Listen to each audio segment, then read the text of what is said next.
விஷயங்கள் WWE நடந்திருக்கு. இதுக்கு முன்னாடி அதாவது எலைஸ் கொண்டு வர கிட்டாரை உடைக்கிறதா இருக்கட்டும், அந்த மூமெண்ட் பயங்கரமா இருக்கும். அது வந்து அவரோட ஃபேவரட்டான ப்ராடக்ட். அதை வந்து கொண்டு வரும்போது அதை வந்து WWE உள்ள அவருக்கு ஆப்போனண்டா இருக்கிற ரெஸ்லர் உடைக்கிறதா இருக்கட்டும், அதனால வந்து அவருக்கு கோவப்படுறது, இந்த மாதிரி சம்பவங்கள் அவர் அசிங்கப்படுத்துற மாதிரி நடந்திருக்கு. அது மட்டும் இல்லாம இன்னொன்னு ஃபேவரட்டான மூமெண்ட் என்னன்னு கேட்டீங்கன்னா, கிறிஸ் ஜெரிக்கோ வரும்போது ஒரு லைட் அப் ஜாக்கெட் போட்டு வருவார். அந்த ஜாக்கெட்டை வந்து டீன் ஆம்ப்ரோஸ் ஒரு கட்டத்தில் WWE இருக்கும்போது அந்த ஜாக்கெட்டை கிழிக்கிறதா இருக்கட்டும், இந்த மாதிரி மூமெண்ட்லாம் நடந்திருக்கு. இந்த மூமெண்ட்டோட அடுத்த கட்டம் தான் இந்த மாதிரி நடந்திருக்கு. ஒவ்வொருத்தவங்களோட ப்ராடக்ட்டை உடைக்கும் போது, இல்ல அவங்களோட ஃபேவரட்டான பொருளை வந்து தூக்கிட்டு போகும்போது, இது வந்து அவங்களுக்கு காயப்படுத்துற மாரி இருக்கும். இந்த ஸ்டோரி லைன்ல இது ஒரு ஹைலைட்டா பார்க்கப்படுகிறது.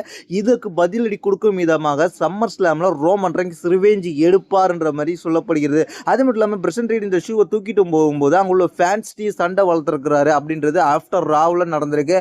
இதை பத்தி உங்களுடைய கருத்தினை கீழே உள்ள கமெண்ட்ஸ் பண்ணுங்க. தேங்க்ஸ் ஃபார் வாட்சிங்.